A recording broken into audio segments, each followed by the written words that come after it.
नमस्कार, स्वागत आहे तुमचे आमच्या चॅनेलमध्ये। आवाज महामुंबईचा, शोध बातमीचा, कौल मनाचा। चला तर मग आमचे चॅनेल शेअर करा, लाईक करा आणि सबस्क्राईब करा। धन्यवाद। कामगार नेते महेंद्र शेठ घरत यांच्या नेतृत्वातील NMGKS संघटनेचे वर्षभरात 12 पगारवाढीचे करार। आंतरराष्ट्रीय कामगार नेते माननीय श्री महेंद्र शेठ घरत हे राजकारण समाजकारण करत असताना आपले पिंड असलेल्या कामगार क्षेत्रावर कधीही दुर्लक्ष होणार नाही याची खबरदारी घेतात। म्हणूनच आजच्या घडीला कामगार नेते महेंद्र शेठ घरत हे कामगारांसाठी आधारवड आहेत। त्यांच्या नेतृत्वाखाली NMGKS संघटनेकडे कामगारांचा कल वाढताना दिसत आहे। आत्ताच स्पीडी मल्टीमोड JNPA मधील 450 कामगारांनी व JNPA मधील 400 सफाई कामगारांनी महेंद्र शेठ घरत यांचे नेतृत्व स्वीकारले आहे। कामगारांनी टाकलेल्या विश्वासाला तडा न जाऊ देता कामगारांना न्याय देण्याचे काम महेंद्र शेठ घरत यांच्याकडून होत असताना दिसत आहे।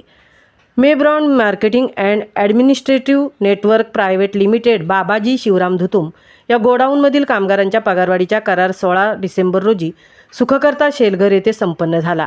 या करारनाम्यानुसार कामगारांना 5,000 रुपयांची पगारवाढ, एक ग्रॉस सॅलरी बोनस तसेच कामगार व त्यांच्या परिवारासाठी मेडिक्लेम सुविधा देण्याचे मान्य करण्यात आले आहे। 1 वर्षाचा पगारवाढीचा फरक जानेवारी महिन्याच्या वाढीव पगारासोबत कामगारांना मिळणार आहे। त्यामुळे कामगारांमध्ये आनंदाचे वातावरण आहे। या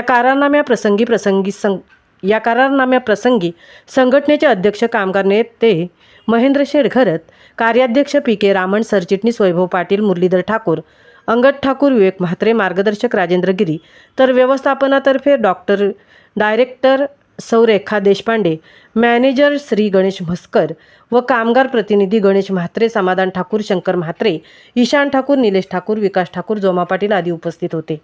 आवाज महामुंबईचा चॅनलसाठी राजेंद्र भगत, सहतृप्ती भोईर, उरण।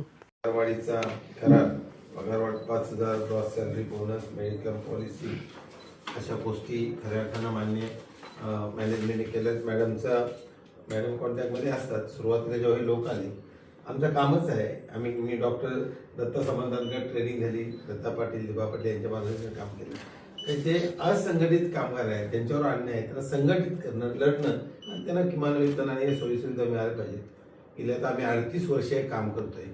त्याच्यामध्ये हे सर्व आता तर डिसेंट्रल पॉवर आहे, वर्किंग प्रेसिडेंट आहे, जनरल सेक्रेटरी आहेत, अनेक आमचे युनियन लीडर आहेत आणि त्यांना एक पुन्हा आमचं हे असं बाइंडिंग का नोकऱ्या त्याच्या निमित्तानं जे बेरोजगार त्यांना मिळाले पाहिजेत हा एक आहे।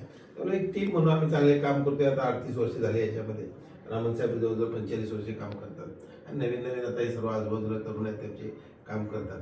पण आम्ही हा वसा जो आहे, राजकारण जिल्ह्याचा अध्यक्ष आहे, इंटरनॅशनल निवडून आलो, पण आम्ही एक विसरत नाही का आपण सुरुवात इथून केली। याच्यामध्ये असंघटित कामगारांचे काम करणं हे आम्ही हा वसा घेतलेला आहे आणि त्याच्याकडे काम करतो। आणि तुमचा मुद्दा मी कौतुक का केलं का मॅनेजमेंट जिथं मी पाहिलं का 4-5 हजारांनी तिथं बाबा शिवराम जेव्हा सुरू होतं तेव्हा ही फार अडचण होती, संघटना काढणं अत्यल्प पगार आहे। पण तुम्ही शेवटी तुमचा एक पाहण्याचा हेतू आपण बदलला आणि तुम्ही त्यांना बॅकिंग केली। शेवटी दोन्ही आम्ही सांगतो रथाची आपण चाकावत बरोबर चाललं पाहिजे, मॅनेजमेंटचा फायदा झाला पाहिजे, आम्हाला घामाचा मोबदला मिळाला पाहिजे। तर याच्यासाठी आमचा प्रयत्न असतो। आम्ही उगाच कुठं स्ट्राईक करत नाही, अगदीच पाहिजे तर नोटीस देतो, या गोष्टी आमच्या आहेत आणि त्याच्या माध्यमातून आता चांगला करार झाला। कुठं तर त्यांना जगण्यासाठी आज काय गरज आहे, शेवटी दोघांना मार्केट एकच आहे, त्यांना पण मार्केट एकच आहे। त्यामुळे हे सर्व आणि नवी मुंबई आज घरं अफोर्ड करू शकत नाही लोक, भाडं 15-20 हजार रुपये चालला ही अवस्था आहे आणि म्हणून किमान 25,000 असावं ही आम्ही सर्व संघटनांतर्फे नॅशनल हाऊसतर्फे मागणी केली आहे। ते वरच्या लेवलला चालले आहे, तुम्हाला माहिती आहे 4 कोड आल्यानंतर। पण आपण चांगलं सहकार्य दिलं, आपलं अभिनंदन करतो। कामगार पण चांगले कामगार आहेत, त्यांचं पण हे होतं, शेवटी आपण एकत्र काम